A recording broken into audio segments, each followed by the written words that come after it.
Good morning, everybody, and welcome to the Madera County Board of Supervisors meeting. It is Tuesday, June the 2nd, 10 a.m., which means it's time for our public session. County Council, do we have any reportable action from closed session? Chair, all supervisors were present during closed session and there are no reportable actions. Thank you. Excellent. Thank you for that. At this time, I'd like to look to my colleagues for anyone they would like to open and close the meeting in memory of. There we go. Yeah, thank you, Mr. Chairman. Yesterday, I was informed of the passing of Dan Ascanio. He was a coach in Madera from a Madera family. He was passed away unexpectedly at age 68. He was a well-known baseball coach in the Central Valley and was honored in many ways and led several teams to Valley Championships. So anyway, I was very saddened to hear that, but again, just a wonderful, great individual. Thank you. Thank you, Supervisor.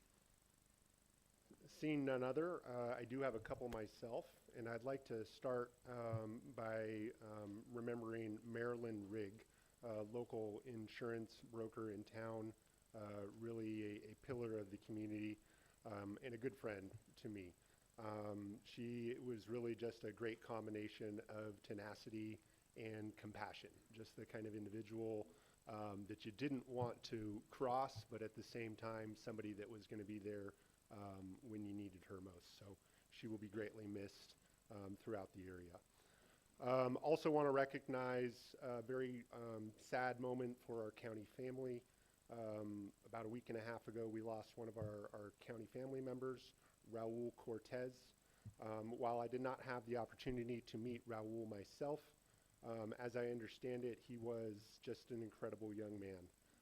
Graduated from high school early, worked 2 jobs until he got hired on full-time here at Madera County just this past March. So just an incredible individual, again, just a rising star in Madera County, an up-and-comer, the kind of individual that proves those people who say young people don't work hard completely wrong. And so my heart hurts losing Raul, although I did not know him. So I would ask that we all just take a moment of silence for Raul.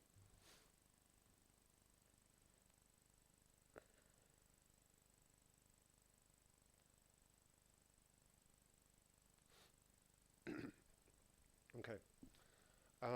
And at this time, I'd ask that Supervisor Poitras lead us in the invocation, and I would ask Supervisor Wamhoff to lead us in the Pledge of Allegiance.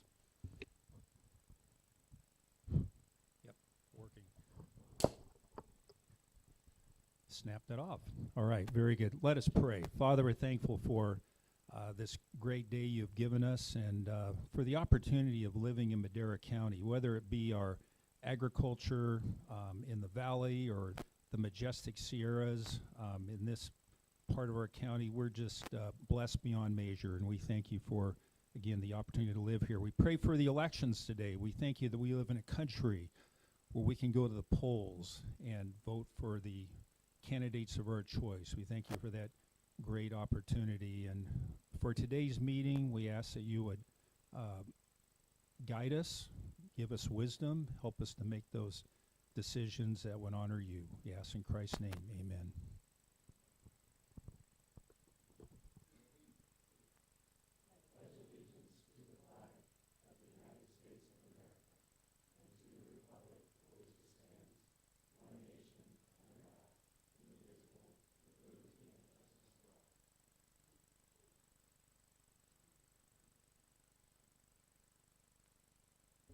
Thank you, gentlemen.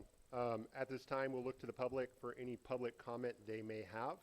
The first 15 minutes of each regular session are set aside for members of the public to address the board on any matter under the jurisdiction of the board, but not appearing on the agenda. The board will not take action on items presented under public comment. Speakers are limited to 3 minutes. Anyone addressing the board is asked to print their name clearly on the speaker sheet at the podium and state their name and county of residence for the record. Do we have anybody that would like to provide public comment this morning? Welcome. Good morning, Chairman, members of the board. I'm Araceli with Animal Services Department. everybody of our upcoming summer events, a summer of free microchips, free vaccinations, and free adoptions, all made possible by grants from PetCola, Cal Animals, and our most recent grant, Pet Finder Foundation. On June 6th, we will be holding a microchip clinic today at the courthouse from 9 to 11. Courthouse Park, I apologize. June 6th, we will be holding our super adoption event, which is sponsored again by Cal Animals, which will be doing free microchips, free vaccinations, and free adoptions. And that is going to be from 10 a.m. to 2 p.m. as well. We will be continuing on June 11th with a free drive-through vaccine clinic at the Madera Fairgrounds, again made possible by PetCola, and it's for all Madera County residents. June 16th, we will be at the drive-through clinic at the Chowchilla Police Department, and that is from 9 a.m. to 11 a.m. June 18th, microchip clinic at the State Foods at Madera Ranchos from 9 a.m. to 11 a.m. On June 23rd, we will be doing another microchip clinic here at the Oakhurst Center at 9:30 to 11:30. June 25th, we will be holding another clinic and also an adoption event at the Soto Viejos Farmers Market from 5 p.m. to 7 p.m. June 26th, we will be holding another microchip clinic and adoption event at Courthouse Park from 5 p.m. to 7 p.m. On June 27th, we will be holding another clinic as well with an adoption event at the Riverstone Dog Park hosted by the House of Bear and Rescue. We will be there from 10 a.m. to 1 p.m. And on June 30th, another microchip clinic, once again at Courthouse Park from 9 a.m. to 11 a.m. So if anything, please follow us on social media for any further updates, locations, or any changes. We thank you all. And again, these are all free microchips, free vaccinations, and free adoptions. And we will be continuing again after June 6th, our free adoptions, again, thanks to Pet Finder Foundation. Thank you. Excellent. Thank you so much for that. And if you haven't gotten your pet microchip, definitely encourage you to do so prior to July 4th.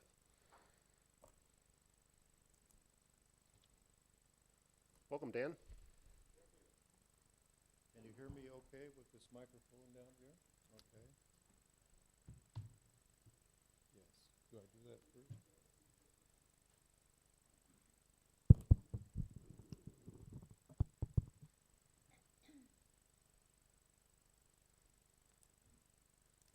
My name is Dan Metz from Oakhurst. This comment is about Measure T, the implementing guidelines, and MCTA's plan to use large portions of the local road funds for regional roads. The new voter-approved Measure T takes effect next year. Voters approved allocating 80% to local roads.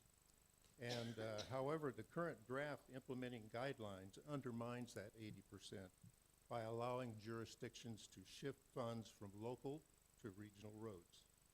A most concerning provision in the expenditure plan says about local roads, funds may be used for regional or transit projects as defined in the plan at the discretion of the jurisdiction.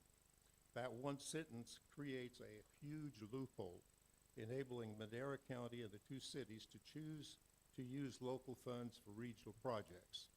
There are no limits on how much they can transfer, how long, the reason, who the decision makers are, needed approvals, none of that.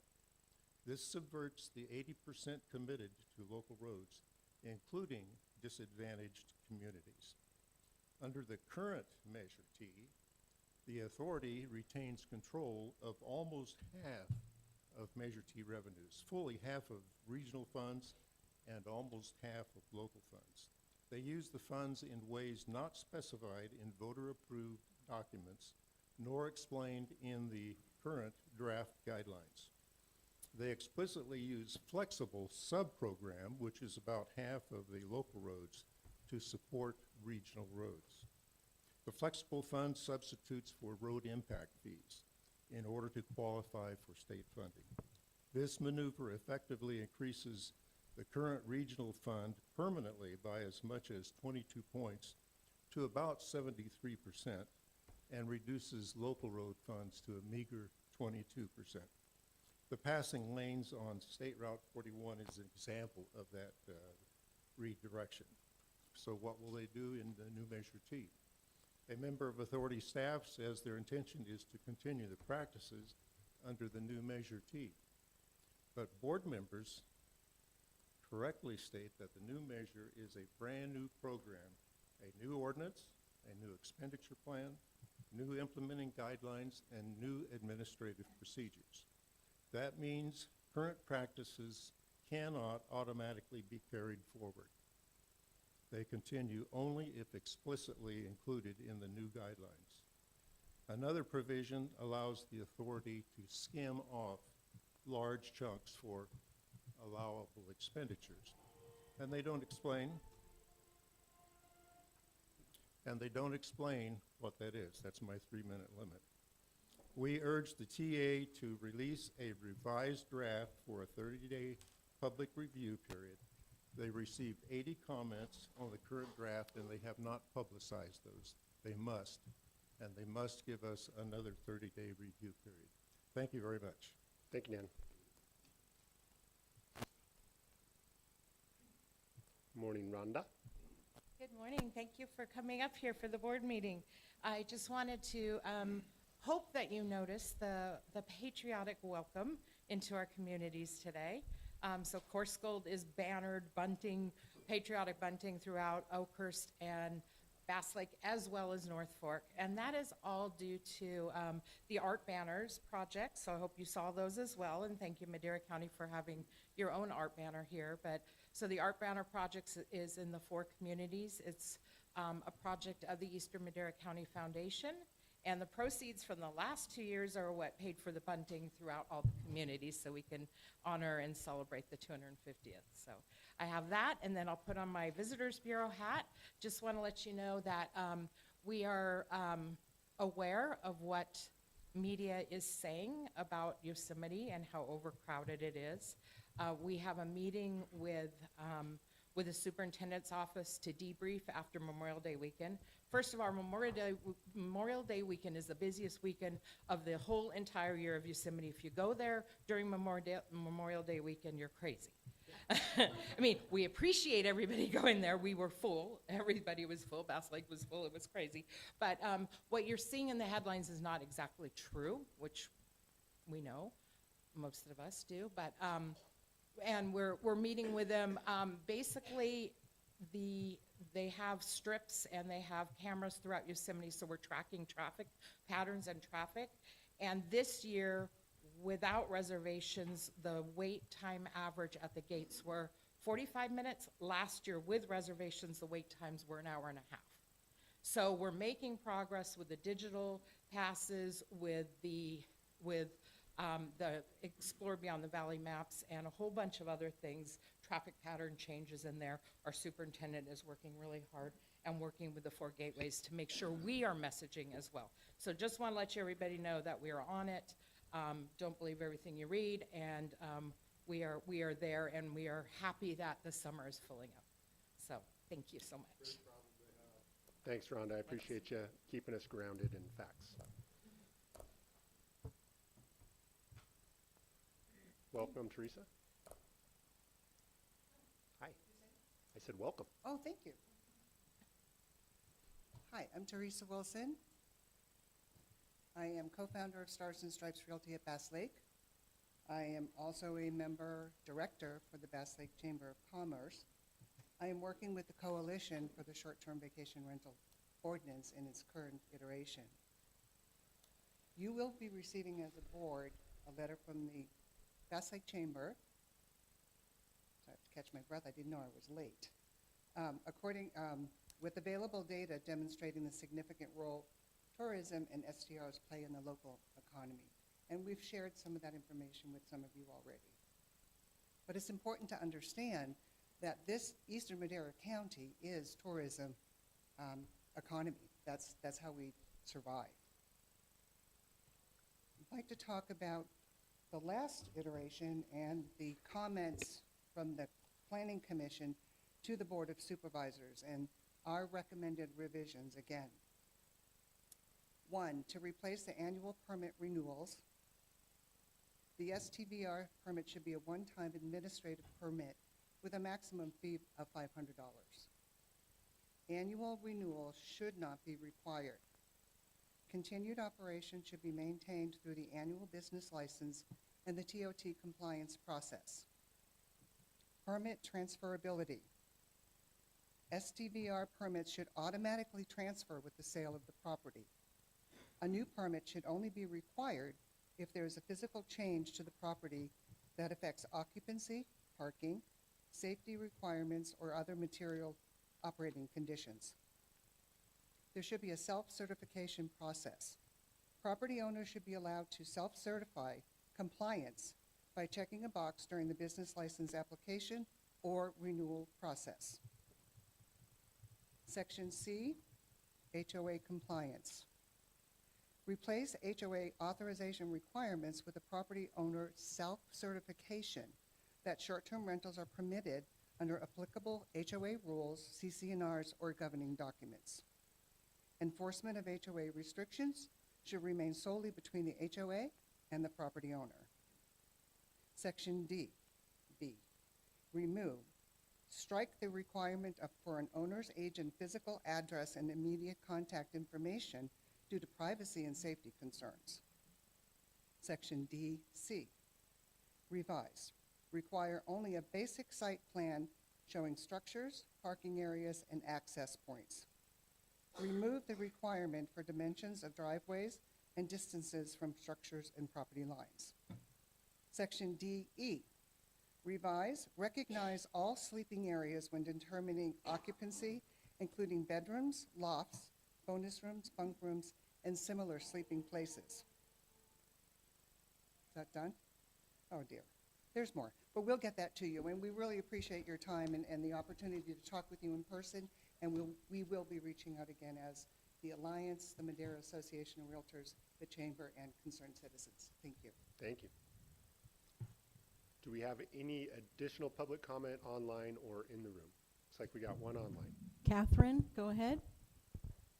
Good morning, and thank you for having us in Oakhurst. I just wanted to add on to what you were saying about chapter of section 18.080 of the short-term rental ordinance, and just currently as written, there's a strict guest occupancy limit that has been set only by bedroom, and that conflicts with overall, California law around occupancy, what types of rooms are considered habitable. They also, there is a requirement that is verified against the stuff as building regs, records, and other post-account habitable areas are categorically excluded from the calculation. Understandably, kitchen is fluid. Bathrooms, obviously, lockers, dining area, all closets, storage, utilities, kitchen are barred. But bonus rooms that have proper egress should be allowed to be included in occupancy. Many of these places have the ability to put in bunk beds, pull-out beds. Why they're categorically excluded has not been explained in any rational way by the planning commission.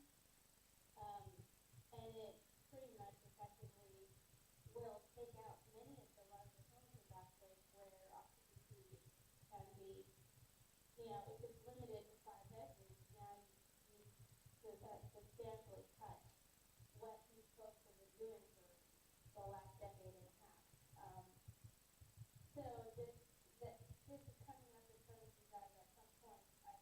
We don't exactly know how you're interacting with the planning commission still on this, but it's definitely part of the ordinance that this points to the fact that there's no meaningful grandfathering of existing operations in the community that has been, going on for the last decade and a half. So we just wanted to flag that for you as an issue as you start looking at these things at this particular ordinance coming up. So thank you.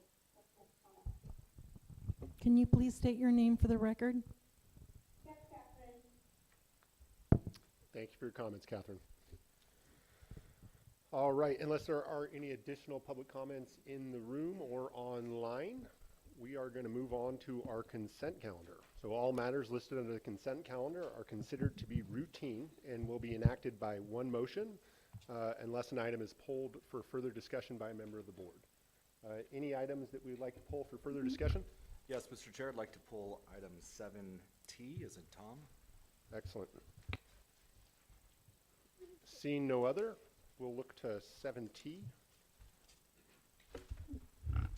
Great, thank you. And my question is more for the public regarding transfers from Maintenance District 10A for buildings and improvements. And if you could just specify what that $182,000 specifically would be used for. Sure. Good morning, Chair, members of the board. Jared with Public Works. This is a transfer to transfer funding from the ACO account, or what we call the Advanced Capital Outlay, to allow for paying for projects that are currently ongoing. So as you're aware, we have projects going for the Berkshire Well Improvement Project. We have also some finalizing of the distribution system phase 1 that's being wrapped up. And so essentially this money is to transfer over and be able to pay costs associated with those projects. Great, thank you. So it's mostly specific to water infrastructure then, correct? Correct. Okay, great, thank you. Excellent, thank you for that. Unless we have any other items we'd like to pull for further discussion, we're going to look to the public for any public comment they may have in regards to the consent calendar, either in the room or online. Seeing none, we'll bring it back to the board for action. Move for approval? Second.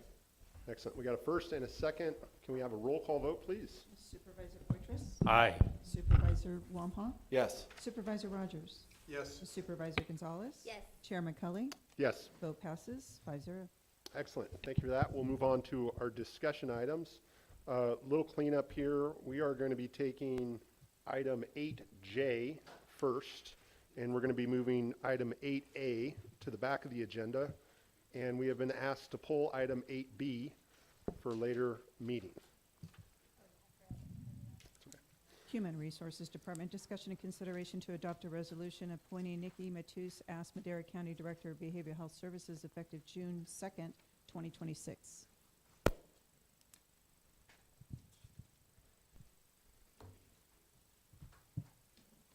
Yes, good morning, Chair, members of the board. Sabrina Mendez, Department of Human Resources.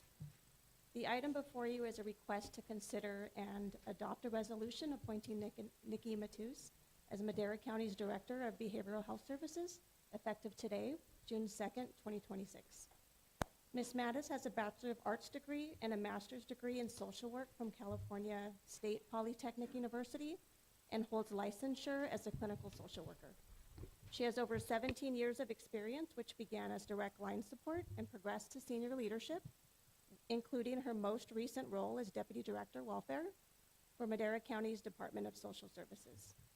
Ms. Mattis's experience is diverse, spanning across behavioral health, child welfare, and community services, and is committed to high-quality, responsive care. If approved, Ms. Mattis will also serve as the local mental health director and/or alcohol and drug program administrator, as referenced in Welfare and Institutions Code Section 5607 and Safety Code Section 11800, respectively. I'm available for any questions. Thank you for the presentation. Any questions, comments from my colleagues at the board? All right, we'll look to the public for any public comment they may have. Chair, if I might just add that the salary for this appointment shall be set at range 33, set B, $163,289.53 annually. Thank you. Thank you for that. Any public comment in the room or online? Seeing none, we're going to bring it back to the board for action. Mr. Chair, I'll move to approve. Thank you. We have a first. Do we have a second? Second. We have a first and a second. Roll call vote, please. Supervisor Gonzalez? Yes. Supervisor Rogers? Yes. Supervisor Wamhaugh? Yes. Supervisor Poitras? Aye. Chairman Cully? Yes. Vote passes 5-0. Congratulations, Nikki. Thank you, and if Nikki may, Did you want to say a few words, or? Yeah, absolutely, please. Say thank you very much for this opportunity. I'm really looking forward to serving Madera County in my new role. And, you know, I grew up in this work, and this is my calling, and I believe we're going to do great work here together in Madera County. So thank you very much. Thank you, Nikki. Excited for you. And I would like to note for the record that it's Matus, Matus, right? For it is. someone who never gets their name incorrect. It is, yes. It's Matus, Matus, so, yeah. Nikki Matus, yes. Thank you. Thank you, Nikki. Thank you. Thank you for that, Supervisor. Let's go ahead and move on to item 8C. Auditor Controller Department, Property Tax Administration, presentation regarding the property tax administration costs for 2025, 2026. Set a public hearing for June 16, 2026 at 10:30 to consider adoption of a resolution approving the property tax administration costs and fees for fiscal year 2025, 2026. Good morning. Is this on? Not sure if it's on. It should be. David Richstone, your Auditor Controller. This item is to discuss property tax administration fees. So I'm going to give you a very brief presentation on the property tax costs for the fiscal year, and also to set a public hearing for June 16th to consider adopting a resolution approving not only the fees, but how they're allocated.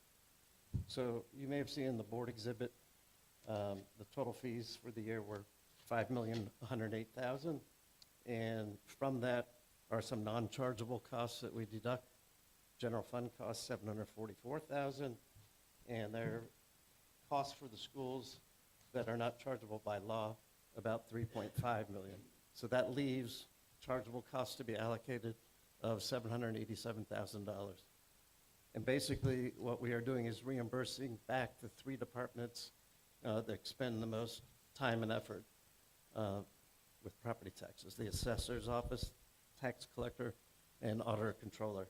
And that allocation back is done based on the proportion of all of our costs. So that's it, unless there's any questions. Thank you for that. Looking to my colleagues for any questions, comments they may have. Seeing none, we're going to look to the public. Do we have any public comment in the room or online? Seeing no public comment, we'll bring it back to the board for action. I'll move to approve. Second? Motion and a second. Can we have a roll call vote, please? Supervisor Gonzalez? Yes. Supervisor Wamhaugh? Yes. Supervisor Rogers? Yes. Supervisor Poitras? Aye. Chair McCully? Yes. Vote passes 5-0. Thank you. Thank you for that. We're going to move on to item 8D. Community and Economic Development Department Planning Division, discussion and direction to staff on updating the Madera County Code to introduce a new title and chapter for defensible space provisions. Good morning, Welcome, Mr. Jamie. Chair. Thank you. Members of the board, Jamie Bax, Community and Economic Development. As you are all aware, we have been working on applying for the Fire Risk Reduction Community List with the state of California. There's quite a few criteria on that list to be eligible. One of the big items is our safety element that we've been working on for a couple of years and coming to conclusion on. The others are adopting ordinances that go above and beyond what the state requirements are. So at this time, we are seeking direction on preparing a new ordinance to address defensible space. We'll be working closely with the fire department, been working with Chief Pendarvis and Chief McComb on this. So just seeking direction to come before you at a later date with an ordinance. As you are all aware, we do have structural ordinances in place as they relate to setbacks. This would be more for defensible space for vegetation and making sure that all of the homes are cleaned and commercial structures are cleaned surrounding them. So with that, I'm happy to answer any questions you might have. Larry and I have been working on this, so any items as they relate to the Public Resources Code, he should be able to address. So that's all I have for now. Thank you, Jamie. Any questions or comments from my colleagues? Okay, I just want to make a couple comments. First, thank you for bringing this forward. Thank you for working with our friends up in Napa on this ordinance where we kind of took it from Oftentimes when I talk to residents in the area, they're under the impression that there's nothing the county can do to help with the insurance crisis that we're all facing. This is a really simple thing. Getting on the fire safe community list will provide us with a 4% discount on your homeowner's insurance. It's really simple. If you look at your California FAIR plan, it's right there. You're provided a risk score. You're provided opportunities to help lower your premium. And this list that Jamie mentioned is right there next to your FireWise community opportunity. And it says right there, it'll lower your premium by 4%. So that's just one thing that your county supervisor can do to help with the insurance crisis. Controlling risk overall is what we're aiming to do. And the Defensible Space Ordinance helps with that as well. Because what we know from science, fire science that is that when we harden our homes, the chances of them withstanding a firestorm or a wildfire are much greater. So we have to take this opportunity to harden our homes. It's how we address the insurance crisis. So Jamie, once again, I appreciate you bringing this forward. It's imperative that we do work with our friends at CAL FIRE to make sure that not only this makes sense to the community, but is also enforceable. So I thank you both for your time on this effort. With that, I'll look to the public for any public comment they may have. Seeing none, I believe this is just discussion and direction. So unless you need any direction, I think we've got some thumbs up to go ahead and move forward. Thank you. Thank you, Jamie. With that, we're going to go ahead and move on to our public hearing, item 9A. Board of Supervisors, Department Clerk of the Board, hearing of objections to assessment of lands by the assessor of the Chowchilla Water District and adoption of a resolution for fiscal year 2026-2027. We don't believe April Ellison is online. So we have no presentation or no one to answer questions at this time. Is that what I'm understanding?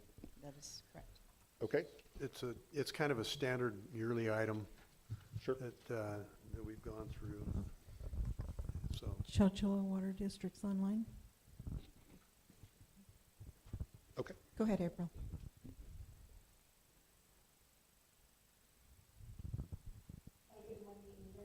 Yes, thank you.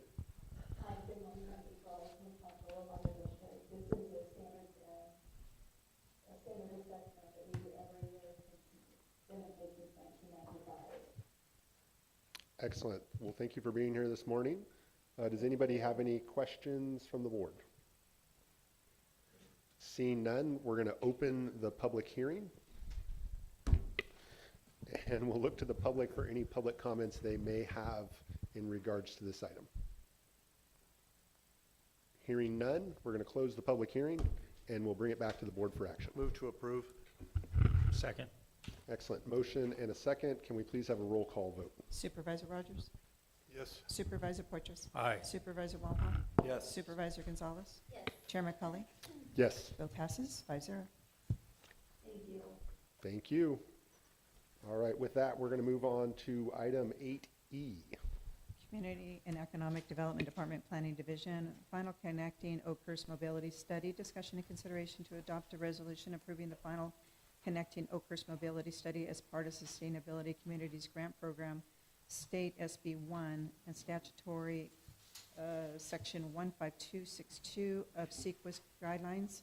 Discussion and consideration to determine that acceptance of the final connecting Oakhurst mobility study is exempt from the California Environmental Qualities Act pursuant to CEQA guidelines section 15262.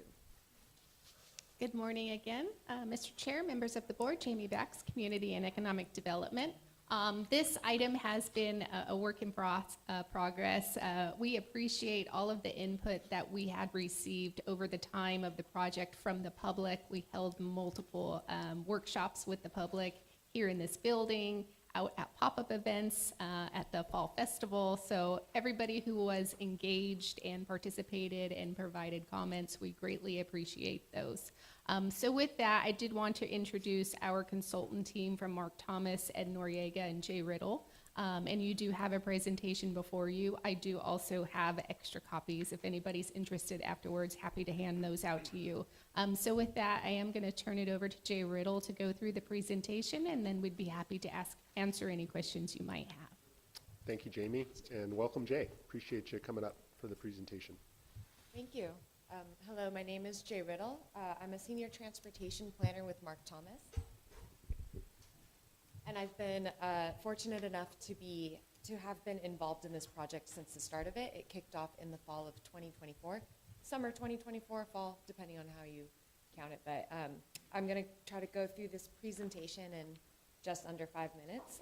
So thank you for being a part of this. The second page is just the agenda. So items that we're going to go through, background and goals, public engagement summary, study corridors and design goals, the non-infrastructure programming, infrastructure recommendations, implementation phasing, and next steps. And I'm just reading these out for those in the room who don't have a copy in front of them. On slide 3, we're presented with the background and goals. So the goals that are listed here are by the California Sustainable Communities program. So the Connecting Oakhurst study and activities that were performed were funded by a grant that was received from Caltrans in the fiscal year 2023-2024 cycle. So as a grant funding program, the project itself adhered to the initial goals that are set forward by Caltrans' sustainability program. And one of the main ones that we were looking into was increasing the functionality, safety, and evacuation routes of Oakhurst circulation system. The following page presents 4 images that were taken from our public engagement activities. So we engaged with the public during 3 key phases. During the first, we presented our initial findings of the existing conditions of the community of Oakhurst, primarily related to key destinations, existing roadways, and we received feedback around where people had the most concerns around the transportation network and where they wanted to see the most improvements. Essentially, where do they want to go, where are they currently having trouble accessing, and what types of improvements would they like to see. And overwhelmingly in the first phase of engagement, we heard that people wanted sidewalks, primarily along State Route 41. People wanted to be able to walk to and from destinations, lodging, and retail was very important. And being able to organize pedestrian crossings across State Route 41, because currently there's a lot of jaywalking that happens. In phase 2, we brought forward our findings of what we heard, summaries around our understanding of what the public wanted, and presented some initial potential treatments that could be implemented throughout the community to address the concerns that were voiced to us. And then in the third phase of community engagement, we tabled at the Oakhurst Fall Festival in the fall of 2025. And at that event, we presented recommendations on where specific treatments would be located along specific corridors. Just light recommendations, conceptual designs, nothing set in stone, but I'm going to take, here is an example of some of the recommendations that we presented at events like this. So it's a rendering of Civic Circle Drive, and you can see that there's sidewalks on both sides of the road, there's shoulders for bicyclists to ride in, and there's a crosswalk across. So this is just an example of the types of improvements that we were presenting during phase 3 of engagement.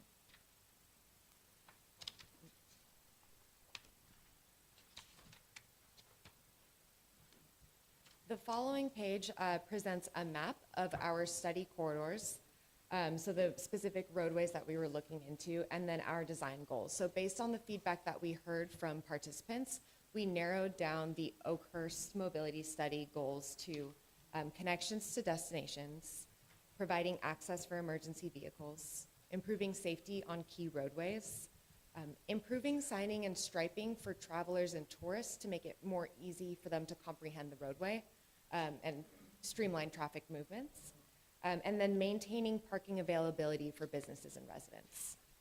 So those were the goals that we identified in the Connecting Oakhurst study.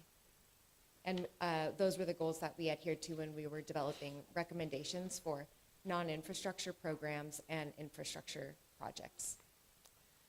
We provided a suite of non-infrastructure recommendations related to mobility and transportation, infrastructure and streetscape design, historical and cultural preservation, and resiliency. For example, one of them would be establishing a wayfinding style guide so that there could be consistent signage throughout the community, directing people to key destinations that they can walk to, bicycle to, or drive to. And then for the infrastructure recommendations, we go back to the slide of Civic Circle Drive. So for each of our study corridors, we developed infrastructure recommendations similar to this. Some have renderings that are available in the report, and some are plan view designs. So from kind of like a bird's eye looking down onto the roadway.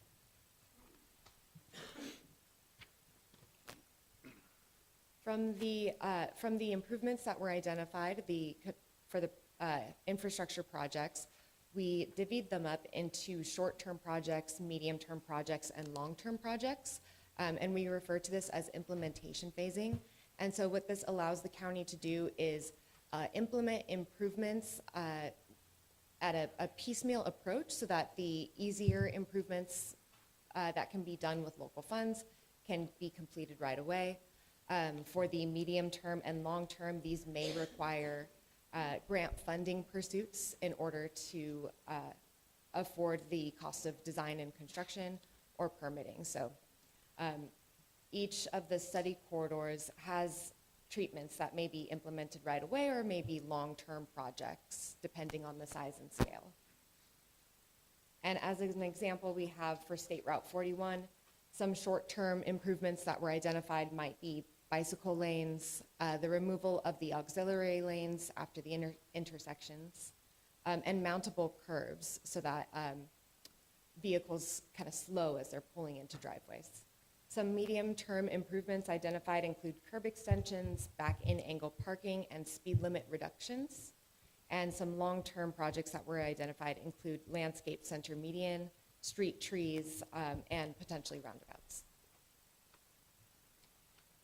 And so we ran each of the projects through a prioritization process, which looked at what elements were included in these projects and how well they aligned with different grant funding that is available from the state and federal governments. So we looked at efficiency and sustainability, evacuation and emergency services, safety, feasibility, economic benefits, and social equity. And so we have the results of our prioritization scoring. And it's divided so that we have the Caltrans roadways and then the County of Madera roadways. And as an example here, we have Indian Springs Road scored quite highly of the County of Madera roadways. And that's primarily because it connects to many school destinations. There's a great opportunity for a transformative project by implementing sidewalks. And then there's also key community destinations along that roadway. So the Connecting Oakhurst Mobility Study is available online right now as the final report. And so the next steps that we have today are to accept this discussion item with the Connecting Oakhurst Mobility Study adopted or accepted by the board. It allows the county to pursue grant funding from state and federal programs. One of the primary criteria for being awarded funding for infrastructure projects and non-infrastructure programs is demonstration that they're included in a county document and they have been reviewed and approved by the public. So next steps include accepting this discussion item, coordination with Caltrans, and then application to state and federal grant funding programs. Thank you, Jay. Appreciate the presentation. I was joking with Ed before the meeting started that I've been pestering Caltrans for the last month and a half, and they keep telling me we actually have to adopt the document before we can start coordinating the planning with Caltrans. So very excited to get this out of the way. In fact, when I drive through town and I get stopped at a stoplight, I can't stop thinking about how much better it's going to be when we don't have to stop, when we remove all the stoplights and you can just roll right through the roundabout. I swear we're going to be able to get through town, 10 to 15 minutes faster in some instances. At least it might feel like that. Beyond that, one of the really important things I think that this document was able to demonstrate is that, ultimate build out for Highway 41 is 4-laning it through Oakhurst. And there's certain sections that are 4-lane through Oakhurst, and there's certain sections that aren't. And the reason for that is because if we 4-lane those sections that aren't, it's going to impact those businesses in the corridor, meaning we're going to have to demo those buildings in order to make room for this 4-lane highway. And so Oakhurst for the last 30, 40 years has been stuck in this limbo of, are we a 4-lane highway? Are we, a business corridor? Do we want people to come and stay here? And so what this document does, it provides us an opportunity to move in that direction that gives us an identity, a community where people want to come and they want to stay, and they want to visit and they want to patronize our businesses, and spend their money here and then come back. And that's the ultimate goal for this tourist-based economy. I know not everybody agrees with that. I know not everybody agrees with roundabouts, but I think at the end of the day, this document helps us move towards a direction that is more economically, more vitality for the community, right? We're going to have more opportunities. So it's an incredibly important document. I don't think it's going to be one of those documents that just sits on the shelves and collects dust. We have some tremendous opportunities before us to align these projects with upcoming projects that Caltrans is already planning. So if you couldn't tell, I'm extremely excited about it. But I'll pause for a minute, look to my colleagues for any questions they may have in regards to the study. If I may, Mr. Chair, I'm just very excited for the Oakhurst community and for yourself. No matter how many times I sit in Bobby's office, if I'm talking about downtown Yosemite, he always finds a way to bring it back to the mobility study. So very excited to move forward with this document and see what happens in the future for Oakhurst. Thank you, Supervisor. And Mr. Chair, only in government do we have to formally accept a document to continue talking about that document. You're not always amazes me, the government process. All right, with that, we'll look to the public for any public comment they may have in the room or online. See Mr. Carter. How are you, sir? Good morning, Chair, members of the board. Jared with Public Works. I just want to say thank you to the planning team to putting this together, because this is absolutely, as it's been mentioned, a critical part in how we move forward with infrastructure improvements in this Oakhurst area, which I happen to grow up here, so I appreciate tremendously the things that have been put forth and developed in this plan. And I also would just say that this is a great example of getting the community feedback and having them participate in this process. There are, elements to this plan that have been voiced by the public, by the community, and that helps tremendously when it comes to implementing these plans. And as was mentioned, pursuing the funding to do that. It is a very competitive process to compete for state and federal funding. We tend to be pitted against large urban areas like LA and San Francisco. And so having this plan in place that's adopted by the community, by this board, is going to be a great tool to help position us for that moving forward. So just thank you to everybody. Excellent. Thank you for those comments. We got, I think, one additional comment. Welcome, Erin. Good to see you. Good morning. My name is Erin Cappuccino. I'm the Executive Director of Yosemite Sequoia Resource Conservation Development Council. And I had the privilege to participate in this project. And I can say that this organization did everything they could to listen to every voice. So this plan was built from our voices. I've been here 16 years. My husband grew up here.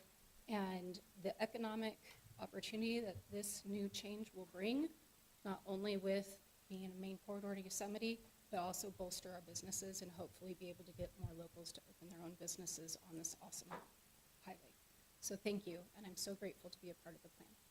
Thank you, Erin. Appreciate your comments. All right. If there are no additional public comments, we're going to bring it back to the board for action. Move to approve. Second?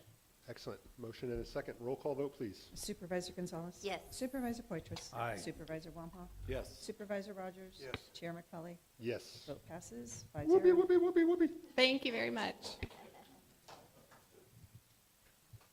All right, I guess we have to keep going. We're going to move on to item 8F.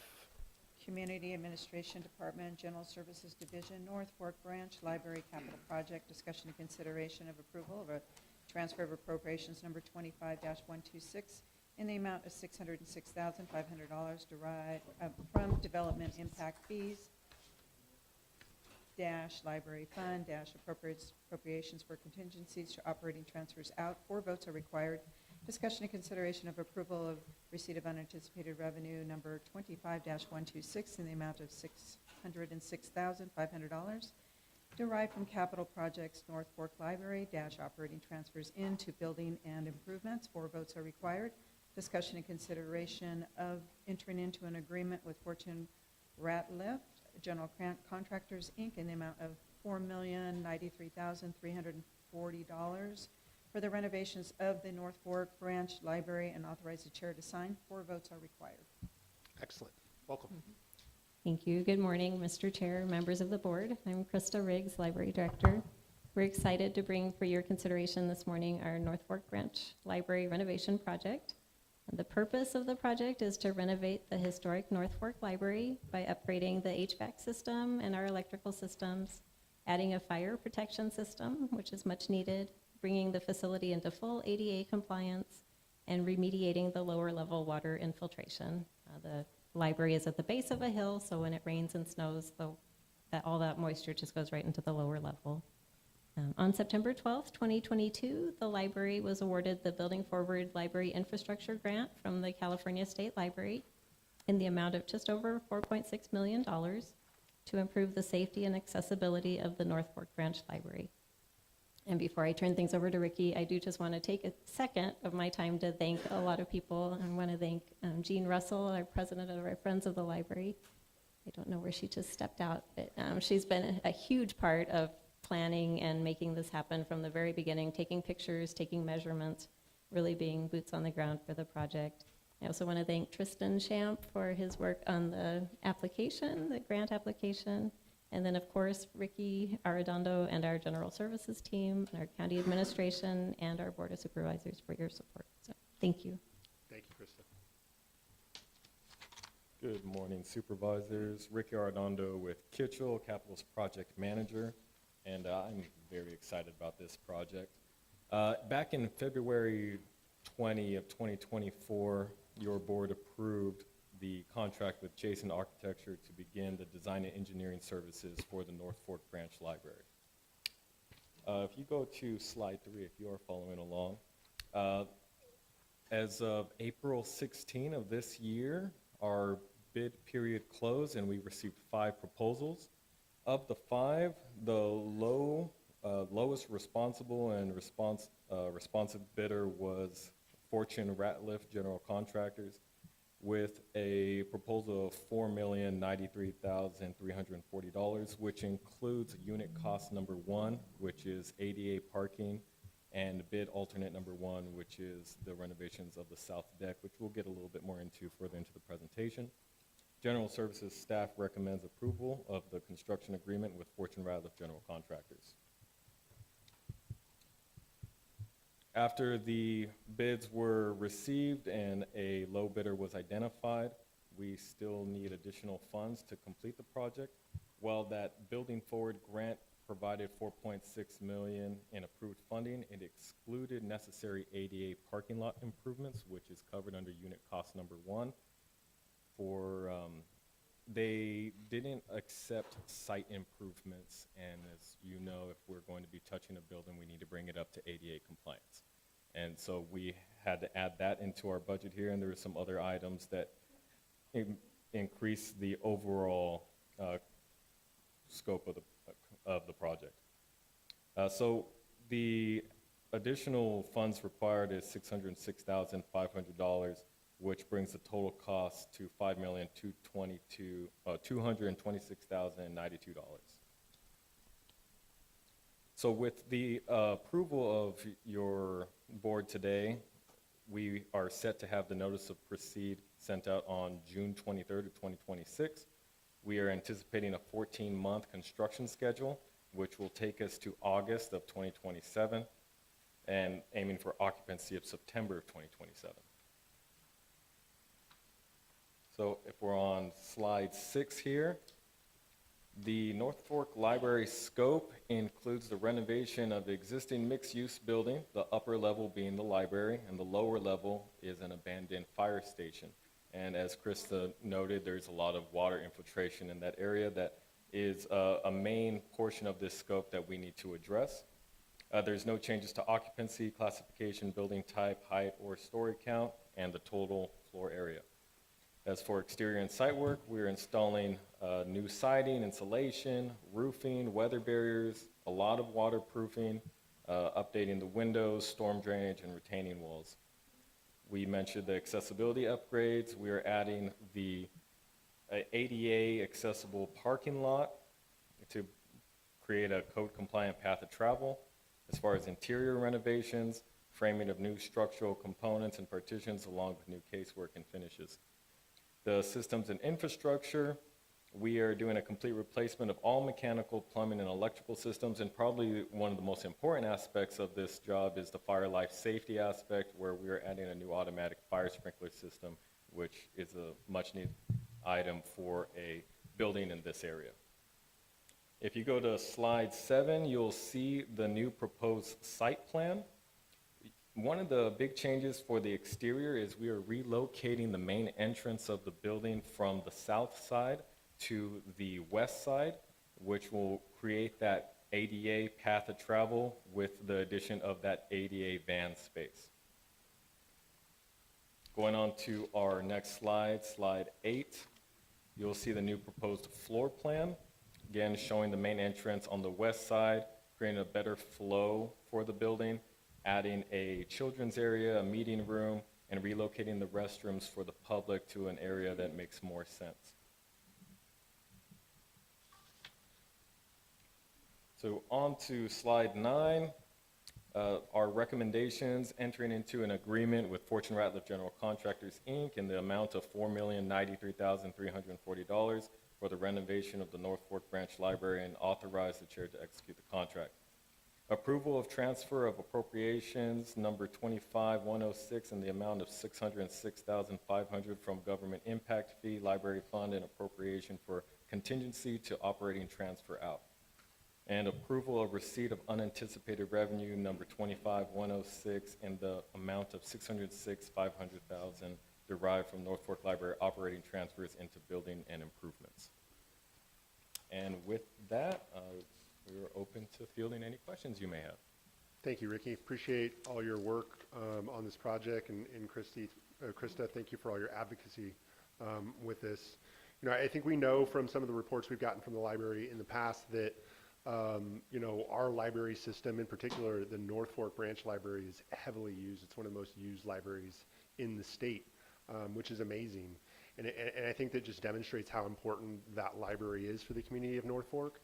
But when I look at this project, to me, it is really more than just a renovation. For me, I think what the county is doing with this project is we're creating an anchor in the community of North Fork, in which, you know, we're going to see more businesses around it start to make improvements. Because when you look at the community of North Fork, you know, there hasn't been a lot of investments there over the last 25 years since logging left. So we are starting to see some interest, you know, just across the street at the old theater. You know, there's some folks that want to renovate that, turn that into a recreation center. So when you start to see that, you start to see things like the library getting renovated. Again, I think what we're seeing is a turning of the tide for the community of North Fork. You couple that with things like the sidewalk that this board approved the last time we met, as well as the budget allocations that we've received from Senator Padilla to help improve their water system. You know, I think the tides are turning in North Fork. So I'm very excited about this project. So once again, thank you for all your work on it. Any comments or questions from my colleagues? Yes, Mr. Chair. Yep. Thank you, Ricky, for the presentation. Thank you for all your hard work on this. A lot goes on behind the scenes, and Krista for your advocacy.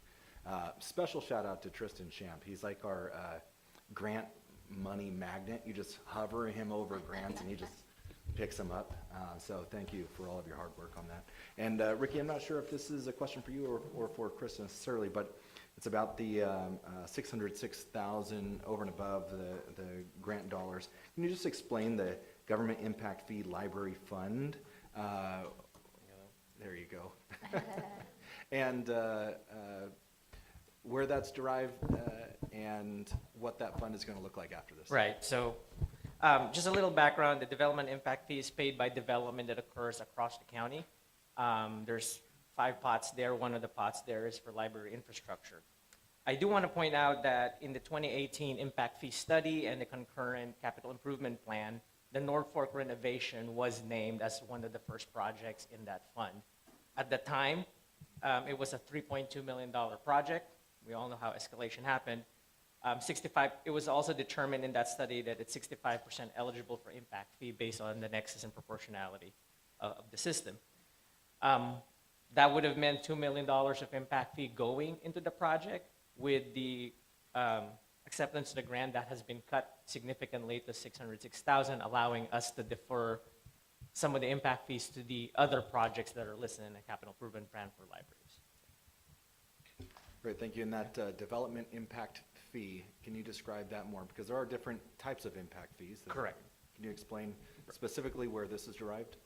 Yes, so this is derived for every permit that's pulled for development, every building permit that's pulled, the developer or the builder has to pay development impact fees. It goes to 5 different pots: general government, public protection, fire, and library. And the 5th one is parks. So it's for library infrastructure to accommodate the growth and development of the county-wide in the unincorporated areas. Because when we're talking about development, a lot of the times people ask, when providing the nexus for where the development is and where those funds are going, right? So do you have any rebut to those people who speak about that or who might complain, say, hey, we might be building something near Chowchilla, but the development impact fee is going towards something, along the 41 corridor. And I think the first rebuttal that, if you may, is that this is countywide development. Not all the majority of the building permits might be happening where, new homes are coming up. This is paid by everybody who pulls a building permit in the unincorporated areas of the county. So there are, if you remodel in North Fork and it requires a building permit, and it triggers it, then you would be required to pay for it. On the other side, when they did the study in 2018, even though maybe most of the growth is in one area of the unincorporated county, it accounts for the influx of new residents visiting Oakhurst, visiting North Fork, visiting all of the tourist areas, and partaking into the public facilities in those areas. There's a reason why in the capital improvement plan that a new library, say in the Rio Mesa area, is 100% eligible, because those are new areas. And then as you go into the other projects there, they determine a percentage and saying, okay, well, 35% of that renovation is really existing renovation, but 65% of that renovation is meant for the new development, new people that could potentially visit those areas and visit that library and use the entire system. Great, thank you for that. I think explaining that demystifies a lot of things and letting facts above rumor mills. So, and just a general understanding for people where money comes from and how it actually gets spent. So thank you for clarifying. Thanks so much. Thank you for those questions. I agree with you. I think it's really important, when we hear people talk about fees and fees need to be lower, I think the one thing that they often miss is that, we can lower fees, but that means we have to remove projects like the North Fork Library out. We have to move projects like, Highway 41 improvements out. And if we did all that, we can certainly lower impact fees. But at the end of the day, we might be a bit short-sighted in doing so. So thank you for your questions. Any other comments, questions? Yes, sir. Yeah, I don't have a question, Mr. Chair, but just a request from Ricky. Would you like to introduce Elizabeth to the team? So I was able to get this project off the ground, but my attention is being pulled to another county project. So with that, we're now have Elizabeth Espinoza, project manager with Kitchell, who will be able to take the lead on this project. And now I get to watch it happen. I wanted to be there, but I'll be a part of it. But Liz gets to take the lead and really bring this one home. Well, hopefully we both get an invite to the ribbon cutting, Rick. Yeah, you, yeah, definitely. We'll be there. Welcome, Elizabeth. All right, at this time, I want to look to the public for any public comments they may have, either in the room or online. Seeing none online, we're going to bring it back to the board for action. Move for approval. I'll second. We got a motion and a second. Roll call vote, please. Supervisor Poitras? Aye. Supervisor Gonzalez? Yes. Supervisor Walha? Yes. Supervisor Rogers? Yes. Chair McCauley? Yes. Vote passes 5-0. Excellent. We're going to bounce back to the top of the agenda, and we're going to look to item 8A. Fire Department presentation of proposed prescribed burns for Eastern Madera for 2026.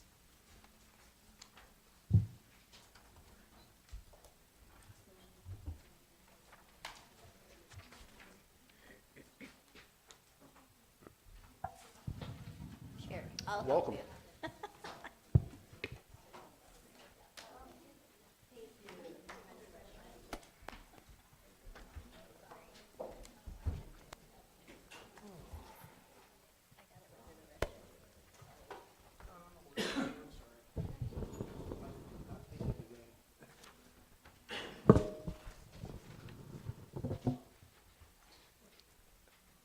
Good morning, Mr. Chair, members of the board, CAO, County Council, County Clerk. I'd like to also thank the members of the public, both online and in person, for being here today. My name is Larry Pendarvis. I am, the excuse me, Mariposa County Operations Chief, oversee both Madera and the CAL FIRE side here in Madera County. We spoke with you last session in regards to the health of the department, both for the county and the state, the staffing of all the state stations, our air assets that have come on board, our bulldozers, and where we are looking forward to the fire season. At this time today, we'd like to speak on what it takes as far as continuing the mitigation efforts that we continue to do on a daily basis throughout the county here.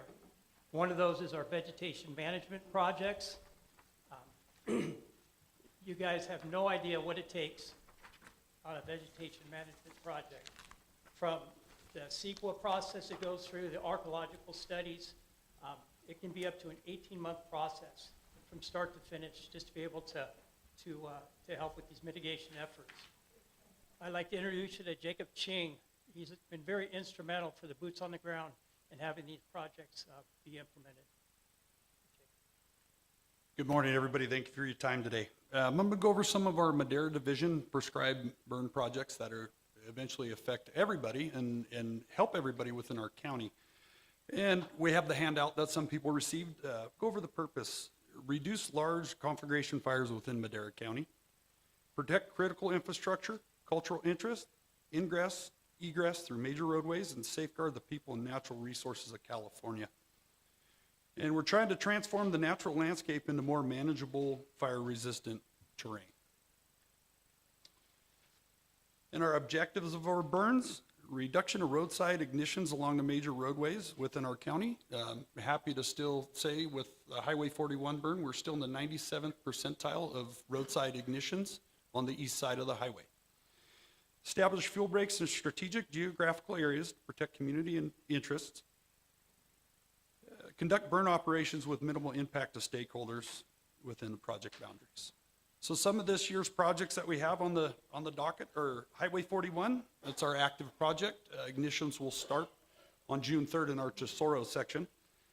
Minarets High School, Crooks Mountain in the Ahwahnee area, North Fork Water Treatment Plant in Road 222, Vista Del Rio in the Ahwahnee area, and we have some of our potentials in collaboration with PG&E, our Road 222 at Powerhouse 2, Road 221 at 3 Ditch Road, as well as Sun Mountain Gun Club.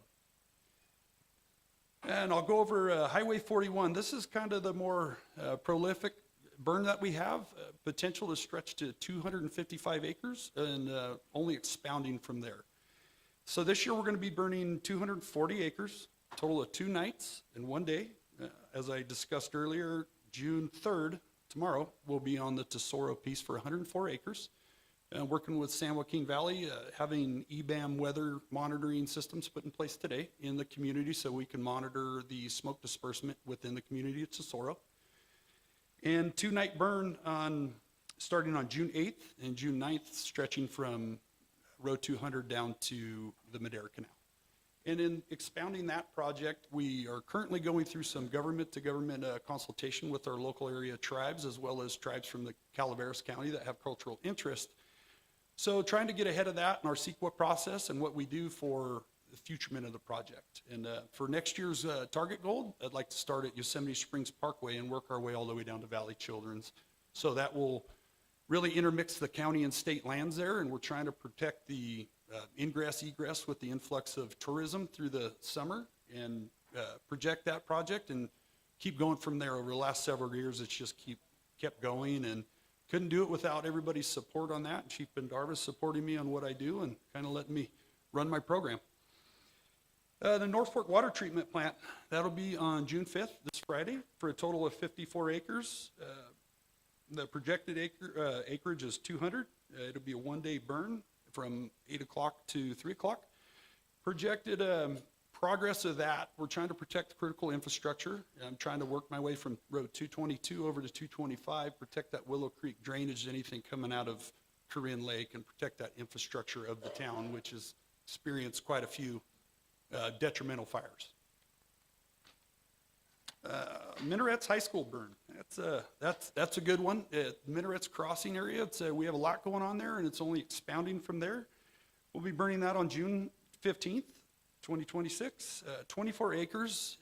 Been really dealing with a lot of the landowners around there, and everybody's very interested in trying to protect that corridor.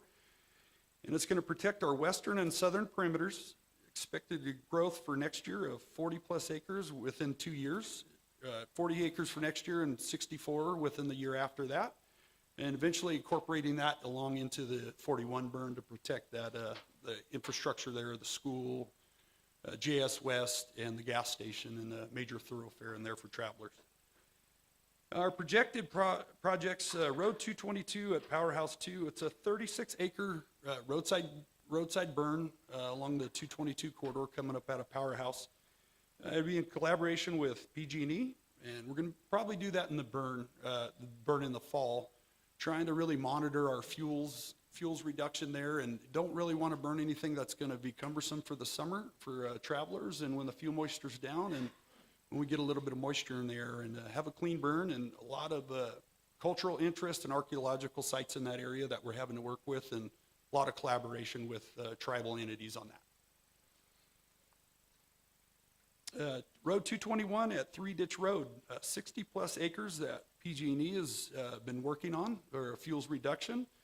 We've turned that into a 1-day burn, potential burn in the fall, and eventually stretching from Road 221 all the way to 222 to Manzanita Lake. And previously, CAL FIRE has done a fuel reduction along up to 274. So another strategic fuel break in place for us there to protect anything coming out of Bass Lake or coming into Bass Lake and North Fork, vice versa.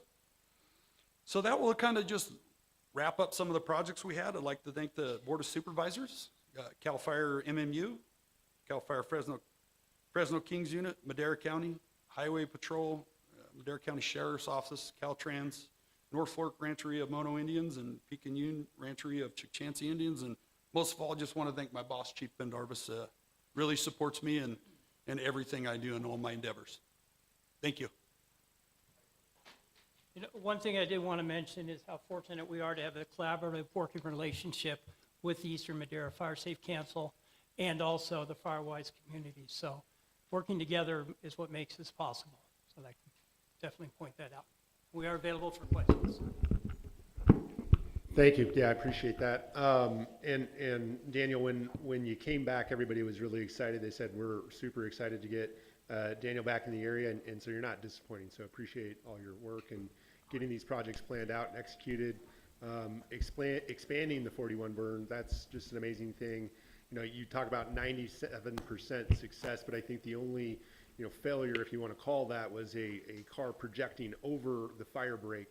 So it's difficult to plan for those instances, but overall, I think just a great project. I can remember 2019 when I first started with the county.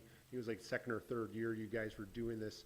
We were getting complaints from some residents that, hey, why aren't you burning the west side of 41? And of course we know that's because, the winds blow out into the east. So great job making best use of available resources for the highest impact. So thank you. Any questions from my colleagues? Yes, sir. Yeah, I just want to make a little brief statement on this. I'm really appreciative of the attention paid to these prescriptive burns and the fuel reduction. For one, it's a very proactive way of addressing what could be catastrophic otherwise, and very natural remedy to the solution. Fire is our friend, it's not our enemy if we use it properly. Absolutely. And it has been a part of the landscape for thousands of years. It is really what is an understanding of this is needed at a wider level in the state as well as the federal level, that when we remove these underlying brush and fuel for catastrophic fires, we're eliminating the possibility of fires that get out of control to the point where it is catastrophic, where where even what's left is not inhabitable by lizards. They have to carry the canteens to survive there. So that isn't going to happen. But I just really appreciate the attention to the detail. And I just had one question in this regard. I popped into my head, and I think I already know the answer to this, but I wanted to kind of put the bug in your ear. What would be the potential for utilizing this in the sloughs throughout the county? We've got sloughs that are overrun with arundo. We're spending a lot of money removing arundo. What would be the potential for doing some controlled burns at the proper time in those channels? It is something that we have looked at in the past. Our biggest hurdle has been with AQMD, Air Pollution Control District, but it is something that we continue to look at, and definitely possibilities for that. I would love to hear more about that, and I would love for you to explore that. We need to connect him with our water resources personnel and utilize this service. It just hit my mind. This is a quick, consistent way of getting rid of a huge problem. Absolutely happy to plug in with Chief Pendarvis and Jacob. Thank you so much. Thank you. Yes. Yeah, and for anybody's interest, if they want to get a drip torch in their hand and put some fire on the land, I am a member of our Prescribed Burn Association. I'm an advisor there, so feel free to reach out and be happy to help you get that torch in your hand. So safely, of course. With that, unless there are any additional questions from my colleagues on the board, we are going to move forward to item 8G. Thank you again. Thank you, gentlemen. I'm not a part of the prescribed burn, but they let me burn stuff anyway. So.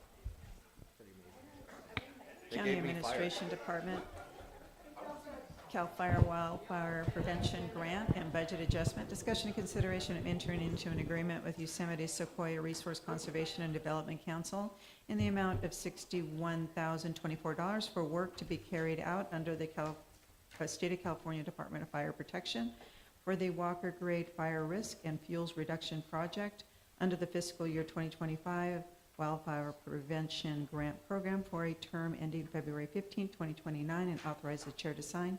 4 votes are required. Discussion and consideration of approval of receipt of unanticipated revenue number 25-001 in the amount of $828,603 derived from evacuation route grant state others to professional and specialized services for fiscal year 2026-2027. 4 votes are required.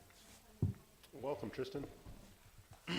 So Tristan Champ, County Administration, the County Grants Officer, and with me today are members from the Yosemite Sequoia Resource Conservation and Development Council, including Aaron Cappuccino, the Executive Director, Alyssa Vance, the Madera County Project Manager, and Natasha Kuckelman, Project Manager as well. And so for a little bit, we're going to have kind of a joint presentation here. So for a little bit of background, last year, on July 15th, under agenda item 12139 and resolution number 2025-069, your board authorized the filing of an application under the CAL FIRE Wildfire Prevention Grants Program for the Walker Grade Fire Risk and Fuel Reduction Project, which involved a partnership between Yosemite Sequoia Resource Conservation and Development Council and Madera County. This funding was awarded in January 2026 for the $828,603,000, and we are getting the project underway. And the Yosemite Sequoia team is now going to provide an overview of what this project is going to entail. Thank you. Oh, my goodness. Sorry about that. I did better last time. I'm sorry. Before I jump in, I do want to thank Supervisor McCoy. He's been the president of our board for the last few years, as well as Mr. Wheeler, who was there before. And we just are really grateful that these projects keep coming forward. This project specifically was brought to us by Chief Ching and asking us to apply for funding to do fuel mitigation along Road 200. And Elisa has some interesting facts about Road 200 that she'd like to share with you. You do. I like to make my staff push their comfort zone. I was not prepared for this. Yes, Welcome. I'm Elisa Vance. I'm project manager for Madera County. This Walker Grade Fuel Reduction Project, we are actually the subcontractor. We are partnering with Madera County, like Tristan said.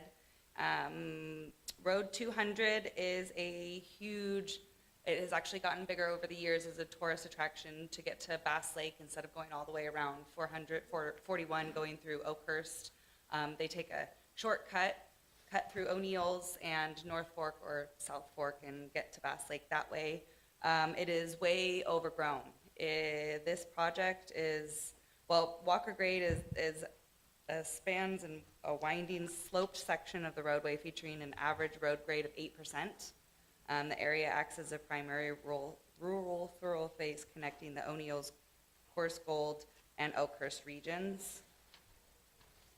It is, I know you can't see the pictures, but it's heavy vegetation.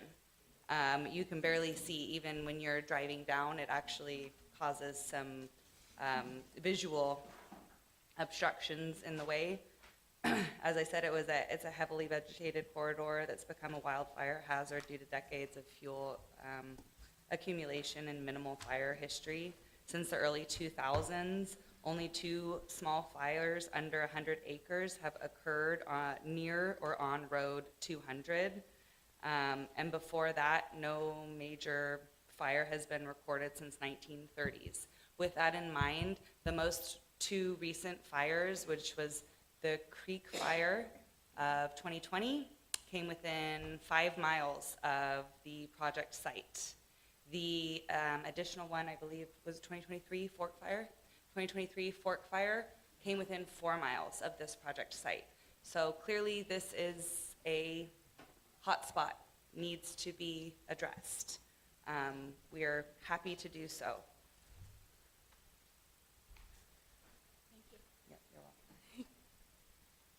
So the project itself, excuse me, will begin at Duke Road and at House Ranch Road. So it's quite a big 120 acres and 6 miles. It'll be a 200-foot fuel break from center of the road to the sides.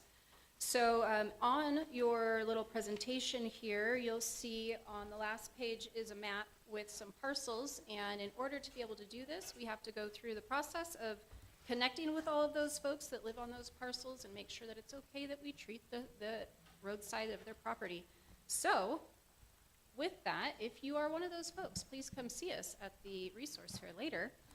But the next steps after today, if you approve this contract, we will be doing an RFP for, as CAL FIRE was talking about, having to do CEQA, which is a very important issue that we move forward. We get all of the folks involved. We create the prescription for what trees come down, which trees get masticated, and if in if we do prescribe burn. And if we do prescribe burn, we also will be inviting the tribes to do possibly a cultural burn, because that is a really great opportunity to include all of the members of our community.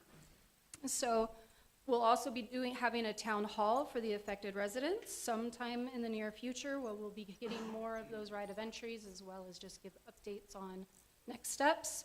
And then once CEQA is done, we'll be hiring a local contractor through the county to do the implementation work as well as possible burning.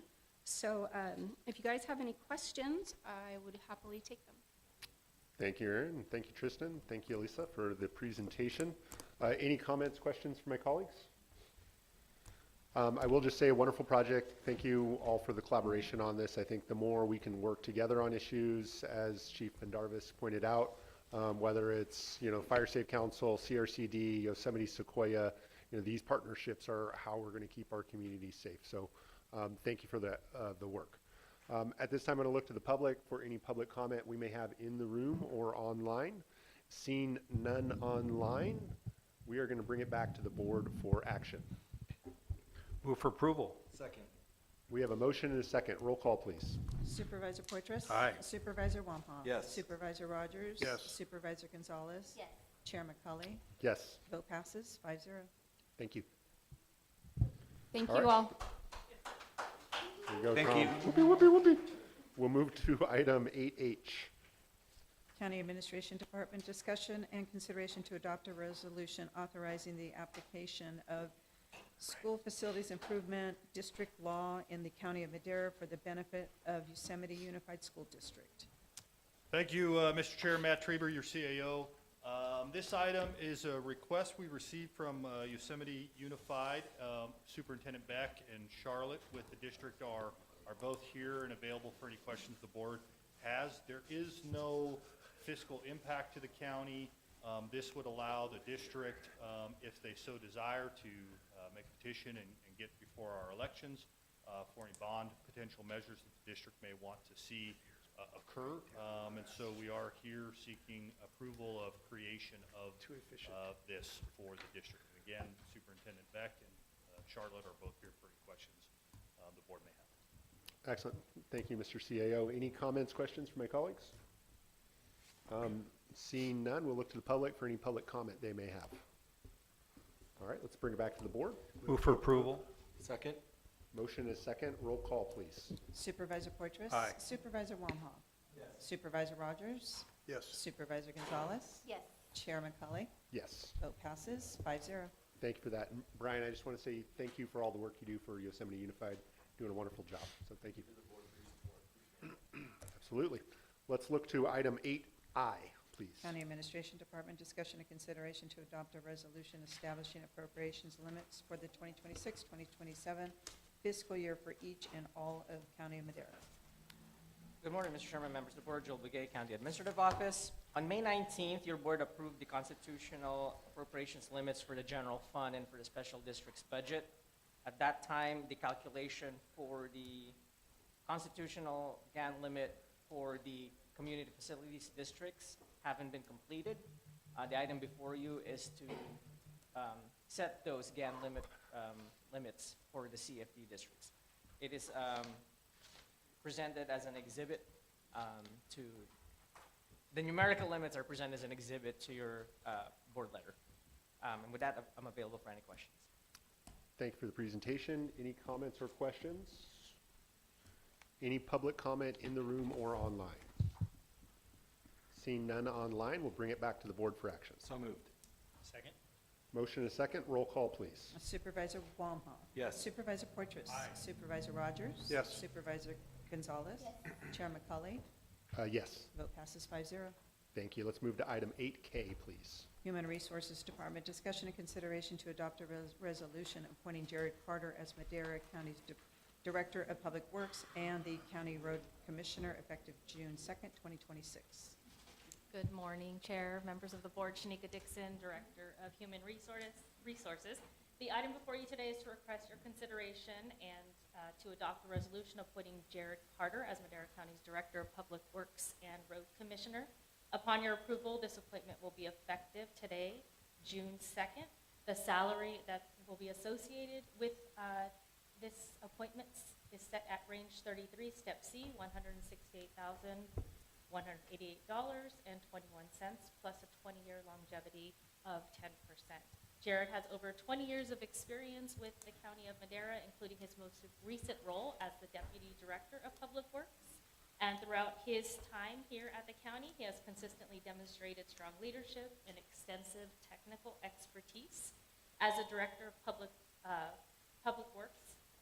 as a Deputy Director of Public Works over the last 12 years, Jared has overseen transportation improvement programs, managed complex budgets, administered local, state, and federal funding, and directed engineering and operational activities for critical county services. Jared's expertise and extensive experience, institutional knowledge, leadership skills, and longstanding commitment to Madera County make him exceptionally qualified to serve as the county's Director of Public Works and Road Commissioner. I'm available for any questions, and Jared is also available for any comments. Thank you, Shanika. Any comments or questions from my colleagues? I just want to say really quick, I always believe that in Madera County, our greatest asset is the people that work here. And so today we've got 3 internal promotions to leadership positions within the county. And to me, what that demonstrates is, what we say all the time. It's that Madera County really is the best place to live, work, and play. And that we invest in our team members, right? And so to bring folks through, from entry-level positions all the way up to director-level positions, this is how we run Madera County for the people of Madera County. And so I'm just so excited to bring Jared into this position, Jamie as well, Nikki. I think you're all just amazing people, and I'm so confident that you're going to help lead us into the future. So thank you for all of your service, combining you guys all together a little bit here. Just appreciate it so much. So unless there's any additional comments or questions, we're going to... We haven't approved Jamie yet. Or Jared yet, for that matter. Or Jared yet. But I do want to look to the public for any public comment they may have in the room or online. Seeing none online, we've got one in the room. Remember, 3 minutes. Mr. Wheeler, 3 minutes.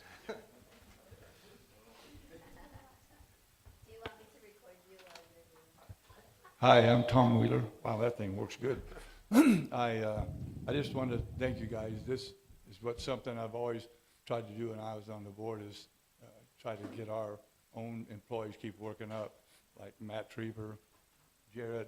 They both grew up here in Oakhurst, and Jamie, she's went from the bottom up too, and it just makes the organization so much better because you don't have to bring somebody in and retrain them. They already know. They work from the bottom all the way to the top, and I just want to thank you for keeping that going like that. And I want to thank Jamie and Jared and Matt for their promotions this last thing. So thank you, guys. Thank you, Tom. All right, unless there are any additional comments, we are going to bring it back to the board for action. Move to approve. Second. All right, we have a motion and a second. Roll call, please. Supervisor Gonzalez. Yes. Supervisor Wamhaugh. Yes. Supervisor Rogers. Yes. Supervisor Poitras. Aye. Chair McCully. Yes. Vote passes 5-0. Excellent. Thank you, Chair, and members of the board, for this opportunity. I am truly grateful and humbled to stand before you today. After 23 years of serving Madera County, I'm honored to be entrusted with the responsibility of carrying the torch and leading one of the hardest working and most essential teams in county government, a team that works around the clock to provide critical services to the residents and visitors of this great county. I would not be here today without many people who have invested in me through my life. Coaches, teachers, mentors, colleagues, friends, and family have helped shape me both personally and professionally. Most importantly, I want to recognize my parents. My father, who worked here in town at Raley's for many years as a manager, was a director of the Visitors Bureau, and also a volunteer firefighter.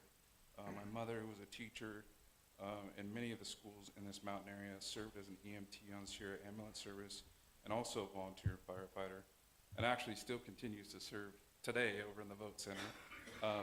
Their examples of service, commitment, and dedication to community help instill me the values that have guided my career and my life. Growing up here in Oakhurst, in Madera County in Oakhurst, I had little understanding of what it takes to maintain and operate the infrastructure and public services that people rely on every day. I didn't yet appreciate the complexity of public works, the countless regulations, technical requirements, and responsibilities necessary to ensure that essential services are delivered safely, efficiently, and reliably. What I did understand is how special this county is. I understand the beauty of our mountains, our foothills, our communities, and the pride that comes with calling Madera County home. Throughout my nearly 23 years of county service, I made it my mission to learn every facet of public works, not only to perform the work effectively, but to continuously look for ways to improve how we serve our community. Public works has often been described as a thankless profession. Having spent more than 2 decades in this field, I can confidently say that description is accurate. The men and women of public works perform some of the most challenging and demanding work in the county government. They respond at all hours, work in difficult conditions, solve complex problems, and often do so without recognitions. At times, they face criticism and frustration from the public, yet they continue to show up every day because they believe in the importance of what they do. I know this because I've worked alongside them. Their dedication, professionalism, and commitment to public service inspire me, and it is a privilege to have the opportunity to lead this remarkable team. As I step into this role, I do so with humility, gratitude, and a deep sense of responsibility. I look forward to working with the board, county leadership, our community partners, and the Public Works team as we continue to address challenges, pursue opportunities, and deliver high-quality services that our residents deserve. Thank you again for your confidence and trust. I'm honored to serve the Madera County in this capacity, and I look forward to what we will accomplish together. Thank you.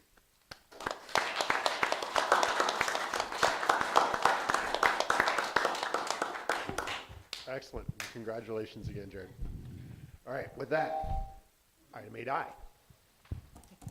Human Resources Department, discussion and consideration to adopt a resolution appointing Jamie Bax as Madera County's Chief of Development Services effective June 2nd, 2026.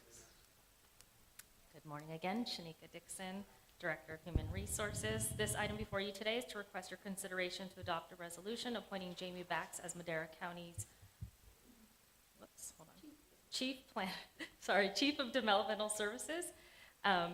Upon this your approval, this appointment will be effective today, June 2nd, and Ms. Bax will continue to be designated as the county's chief planner, consistent with the class specification for the Chief of Development Services. The salary that is associated with this appointment is going to be set at range 37, step E, $216,883.84 annually, plus longevity of 15 years, which is at 7.5%. Jamie has served the County of Madera since 2007, including her most recent role as a Director of Community and Economic Development, where she led a broad range of complex planning, development, and regulatory functions, and successfully directed departmental programs, policy development, budget administration, and strategic planning initiatives while fostering collaborative relationships with community stakeholders, partner agencies, and county departments. Jamie holds a Bachelor's of Science in Geography from Fresno State, in addition to various certifications and executive leadership credentials. Her extensive institutional knowledge, commitment to public service, collaborative leadership style position her well to continue advancing the county's objectives and organizational goals, and I'm available for any questions. Thank you, Shanika. Any comments, questions from my colleagues? She gets paid how much? Just kidding, Jamie. Always We keeping all- it classy. We all love you. Every dollar's worth it. Every dollar's worth it, absolutely. Any additional comments, questions? I'm going to look to the public for any public comment they may have in the room or online. Seeing none, we're going to bring it back to the board for action. I'll move to approve. I'll second. Roll call vote, please. Supervisor Gonzalez. Yes. Supervisor Wamhaugh. Yes. Supervisor Rogers. Yes. Supervisor Poitras. Aye. Chair McCauley. Yes. Vote passes Jamie, 5-0. congratulations. Thank you. Thank you so much. I want to congratulate Jared as well for his appointment. The two of us are going to work great together. The two of us have been working for almost 20 years together, and it's been a great working relationship, so I appreciate that. And I really want to thank my staff because I wouldn't be here without the great staff that we have. And of the things that I've learned over the years, I think it's to be a great leader, you really have to lead from the front and not from the behind and from the rear. And, you know, answering the calls, going up to the front counter, getting yelled at, it's okay, because it helps staff and it helps them become more confident as well. So to all my staff, thank you, and I look forward to continue working with the community as well. So thank you, board, very much for your for everything. Thank you. Thank you, Jamie. I appreciate the sentiment, but I would say it's never okay for residents to be yelling at staff. You say that, my blood pressure boils just a little bit. So you tell me who. I know we have our favorite, Denise, but that's besides the point.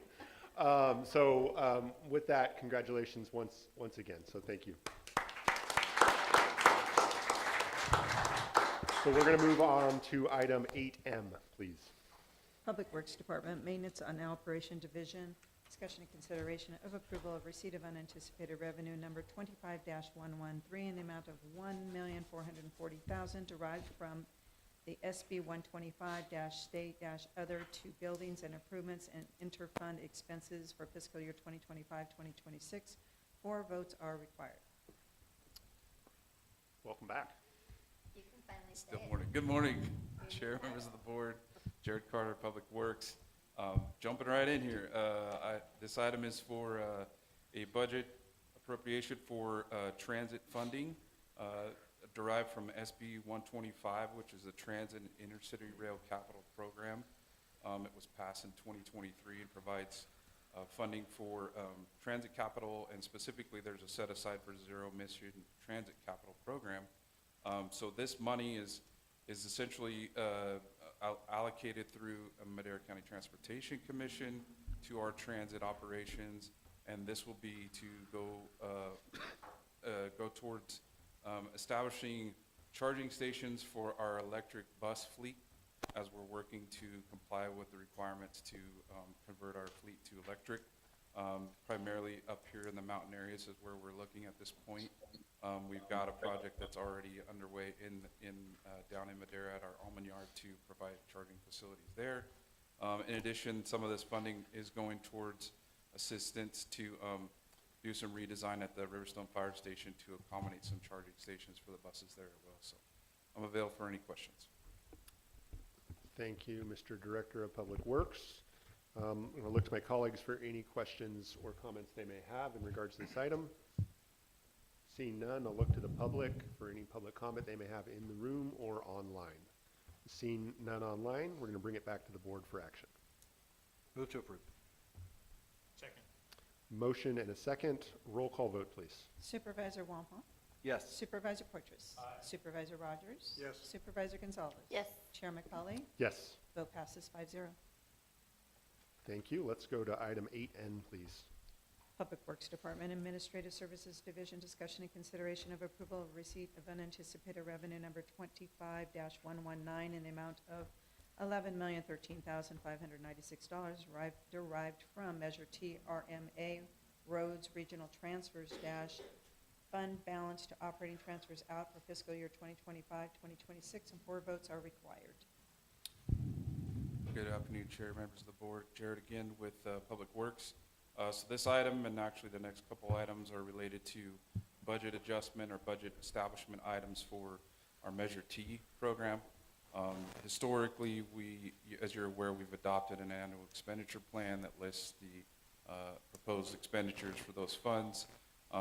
More recently, in consultation with the Auditor Controller's Office, it was determined that we need to actually set aside specific budgets for these funds, and so that's what this item is doing. And it is this item is for the regional or commute to corridors program within Measure T. And again, this is based on the expenditure plan, the 25-26 expenditure plan that was adopted by the board back in August of 2025. So I'm available for any questions. Excellent. Thank you for that, Jared. Any questions, comments? Seeing none, we'll look to the public for any public comment they may have in the room or online. Seeing none online, we'll bring it back to the board for action. So moved. Second. We have a motion and a second. Roll call, please. Supervisor Wamhaugh. Yes. Supervisor Fortress. Supervisor Rogers. Yes. Supervisor Gonzalez. Yes. Chair McCauley. Yes. Vote passes 5-0. Thank you. Let's go to item 8O. Public Works Department Administrative Services Division, discussion and consideration of approval of receipt of unanticipated revenue 25-121 in the amount of $152,565 derived from Measure TRMA Roads Temp ADA fund balance to transferring operating transfers out for fiscal year 2025-2026. 4 votes are required.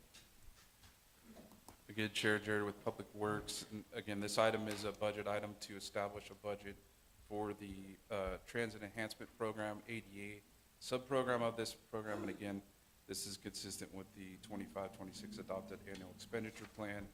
I'm available for any questions. Thank you, Jared. Any comments, questions from the board? Any public comment? Seeing none, we'll bring it back to the board. So moved. Second. Roll call, please. Supervisor Wamhaugh. Yes. Supervisor Fortress. Supervisor Rogers. Yes. Supervisor Gonzalez. Yes. Chair McCauley. Yes. Vote passes 5-0. Thank you. Let's go item 8P, Jared, Director of Public Works. Public Not Works Jared with Depart- Public Works, Director of Public Works. Public Works Department Administrative Services Division, discussion consideration of approval of receipt of unanticipated revenue 25-120 in the amount of $900,000 from Measure TRMA Roads Temp County Fund Balance to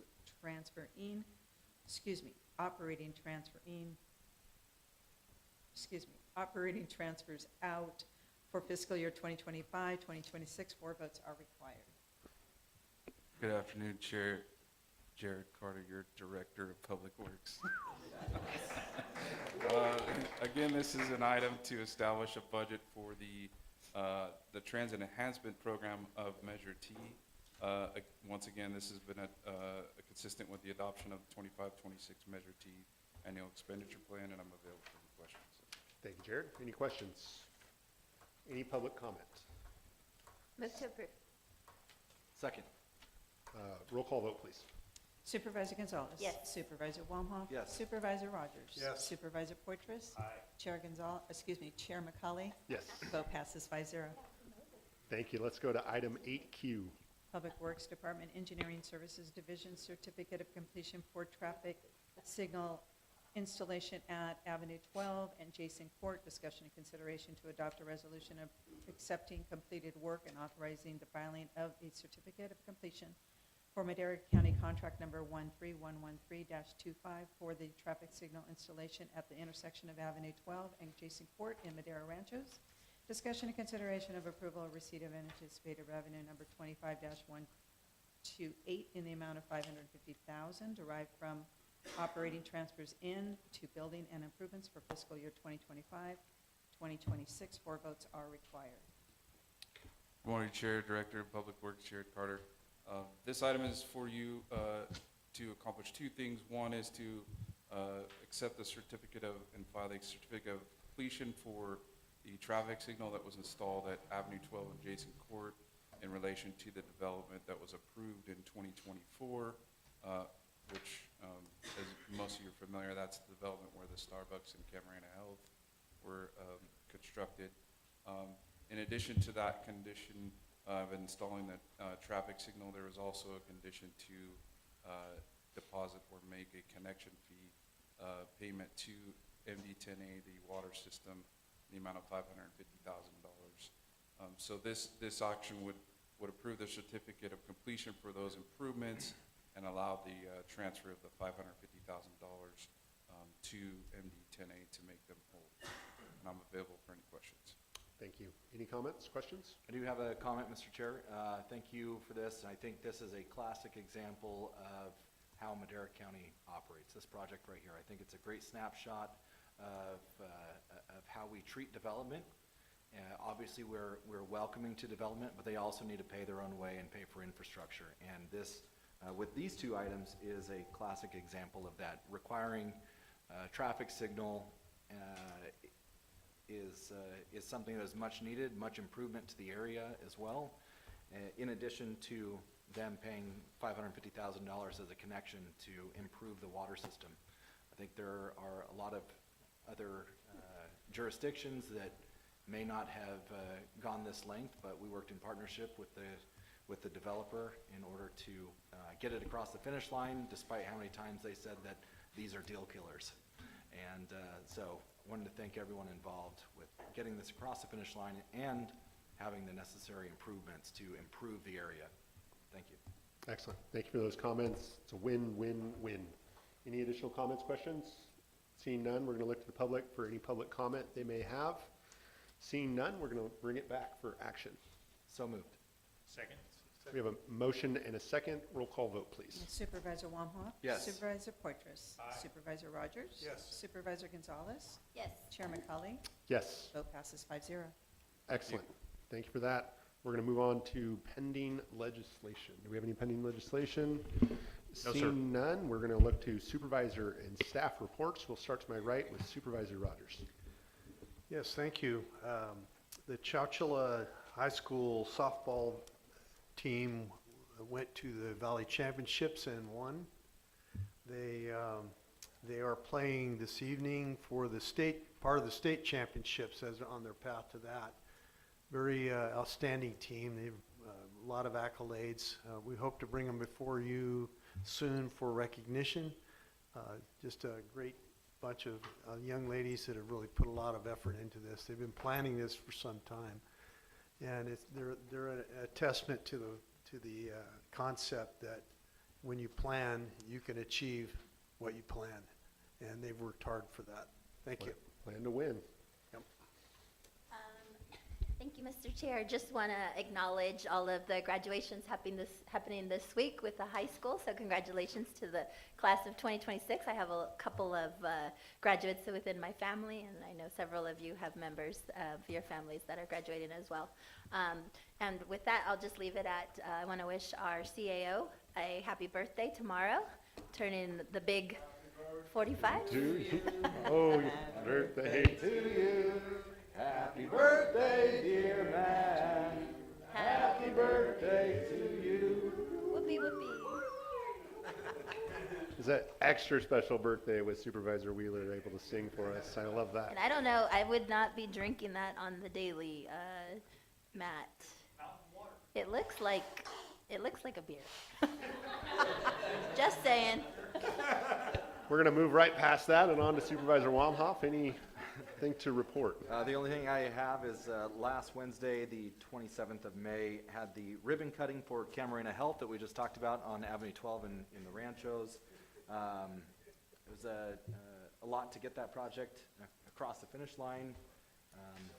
But overall, I think it's going to be of great benefit to the community, routine care, preventative care, and dental services as well. It's a really clean, really beautiful building, and that's all I got. Excellent. Supervisor Poitras? Nothing to report. Excellent. Karen, anything? Nothing to report, thank you. No report, Chair, Mr. thank you. CIO? Just like to thank the board for the continued support, and again, congratulations to Jared and Nikki and Jamie today. Thank you. Absolutely. Congratulations to all. I would like to report that I attended CSAC last week, the legislative conference, or the week before, excuse me. There we talked about things around water, fire, as well as state policies, HR 1, impacts to our health system, and beyond. Very informative for me, made some great contacts with CPUC. We will be following up with PG&E in hopes we can find a plan to actually lower rates, which would be a great thing. So in addition to that, I want to let everybody know that we do have a ribbon cutting for our partners in fire resilience directly after this meeting. So I would ask that my colleagues on the board stick around for just a quick second to take a photo with me.